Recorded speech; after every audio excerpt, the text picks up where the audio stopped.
А 2005-та тогава беше тромбоцитопения диагностицирана. За първи път 2005-та, да. И тогава правиха секвестрация на тромбоцити, стернална пункция. Оказа се, че ги произвеждам супер от костен мозък. И на секвестрация на тромбоцитите ми правиха тогава имунологично такова изследване. И установиха, че Далак е мястото, където ми се разрушават. И там изчезват всъщност. Те са 3 местата. Черен дроб, Далак и съдове. Моли се да бъде Далак. И така излезе и тогава ми махнаха слезката. 2005. Да. И после? 5 години нищо. Нищо абсолютно и тогава 2011-та така се получи. А какво се случи тогава? Какво стана? Какво смисъл? Значи, почти цяла седмица много ми беше изморено, нямах много сили, бех като без желание, такова за каквото и да било, някаква забавена такава. И единия ден си видях няколко сини петна, които не са болезни и си спомних, че когато 2005-та имах тромбоцитопенията, тогава пак бяха много огромни петна. Огромни бях тогава. И не болезнени. И тогава отидах в тоалетната и ми направи впечатление, че ми е тъмна урината и на следващото пишкане взех една чаша. Погледнах я и тя е тъмна бира. Нещо, което първо ми дойде в акъла, край хепатит. Съм лепнала и изпаднах в ужас, защото през деня имах 4 бебета до 1 месец. Изпаднах в ужас, викам край, напросто прибих децата. Аз съм била все едно заразена. И веднага, отидахме до спешна помощ, направиха ми изследванията и казаха, че изключват хепатит. Нямам хепатит. Тромбоцитите са ми ниски и оттам нататък сякаш, че взех да нямам спомен. Не помня тогава. Те всъщност са извикали хематолог. Вкарали сме в хематологията и там съм започнала вече да буйствам неврологичната симптоматика. Страшно буйстване е било. Щом се е налагало да се качат, едната колежка се е качила върху мене, за да ме затиска, защото съм скубала системи. Въобще не съм знала на кой свет съм. И на сутринта вече ме товарят в реанимационна линейка и ме карат на София. Там вече ме поема Мирослав. Буквално в насипно състояние. И това си спомня, той е ужас. Как съм пищяла, като не малко дете. Вика следно, че яре козле, вика, пищеш при всяко пипане. Свитана топка и пищиш, не даваш нищо да ти се прави. Той беше първи курс, так му беше започнал. Студент в София. И той от тогава е започнал още да ме гледа. Това са толкова години. Все той. И тогава ме извадиха от това състояние. И тогава започнах обаче на всяка година да правя. До 13-та година имам 3 или 4 пролежавания. Много, много тежки. Не можеха да ме извадят от това състояние и благодарение на доктор Ботев, тогава за първи път на още една жена преди мене и тогава на мене за първи път ми приложиха маптера, с която всъщност ме извадиха от това състояние. Аз, която уж медицински грамотна, аз не познавах тая болест. Не я познавах. И след това, като си разгледах учебниците, те са 5 реда написани. Непозната болест, коварна болест. Аз се смея и казвам екзотика в жанра. И аз съм късметлийката да я имам тая болест. И в годините реших, че е по-добре да бъда приятелка с тая болест. Да я познавам. За да мога и да й се противодействам. И да я хващам в моментите, в когато тя се опитва да ме събори. И тъй като вече разбрах, защото стажа ми като мошковица е много дълъг, от 11-та година, разбрах, че ако я хващам на време, няма никакъв проблем. И много, много по-спокойно отивам в София. Знам пътя, знам, че хората, които са там, ще ме спасят.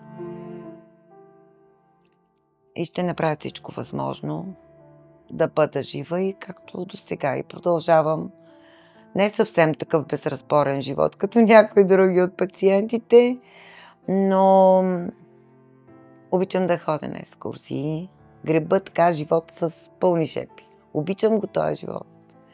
Искам го и заобичах болестта си и вече не ме е страх от нея. Не й позволих да ме подчини. И ужасно съм благодарна на всичките лекари, които са били през този период от време, в който аз вече съм се разболяла. И доктор Ботев, и професор Минчев, последствие Тонев, Симеонов, Симоновски, доцент Дончев. Това са хората, на които няма нещо, с което да мога максимално силно да кажа благодаря. Нещо, което да направя за тях и да се равнява на това, което те са направили за мен. Те са ме върнали на близките ми, защото аз нямаше и да разбера, ако съм си отишла. Докато те ме връщат многократно. Съзнанията си, с моженето си, с човечността си, с професионализма си. Станахме си почти като роднини с тях. Отделно, дето сме си приятели. И в лошото станах приятелка и с теб. Една голяма приятелка, едно голямо приятелство, което ни показа, че и много си приличаме. В много отношения, с много неща и е нещо много хубаво. В този случай също благодаря на болестта си, защото тя ме е запознала с теб. Парадокс е, ама е така. Това е истината. Иначе нямаше как да се срещнем, най-вероятно. Така че съм благодарна и на близките си, благодарна съм и на тези над 300 кръводарители, които се включиха в кампанията за събиране на кръв за мен през 1922 година. Откликнаха на призива на сина ми и благодарение на тях съм отново жива. И продължавам да бъда педиатър. Знам, че едното от нещата, които се обвиняват за нашето заболяване, това са вирусните инфекции. Но аз друга не мога да работя. Аз си обичам децата и продължавам да работя. Да, пазя се с маски, да, пазя се с дезинфектанти. Родителите също влизат с маски при мен. Но няма как да ги избегна, най-вероятно. Надявам се, че съм покрита с маптерата, че ще мога да се справя. Пък ако не мога, ако тя пак дойде на гости, аз знам къде да отида. И знам, че ще ме спасят. Така че нека всеки да вярва, че това не е присъда. Това не е присъда, това заболяване. Това заболяване просто трябва да го приемеш. Както един диабет. Има много такива заболявания, с които просто знаеш го, че го имаш и не му се подлагаш да те подчини. Аз имам и 2 танцови групи, едни деца, които са страхотни, които много обичам и те много ме обичат. И живея и с тях, така че и там се разставам. И съм го превърнала в кауза заради заболяването ми. Тренирам ги безплатно и съм щастлива с тях. Щастлива съм, че имам син, който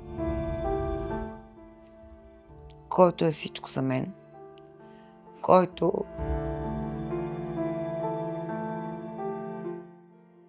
е направил максималното за мен във всяко едно отношение. И дай Боже всеки му такъв син. Щастлива съм, че го имам. Благодарна съм и на всичките си приятели, а те не са малко, на всичките родители на децата, които аз гледам, които са ми помагали в искрено даряване и морална подкрепа във всяко едно отношение. И така че живота продължава. И ние го обичаме. Обичаме се. Няма да плачем.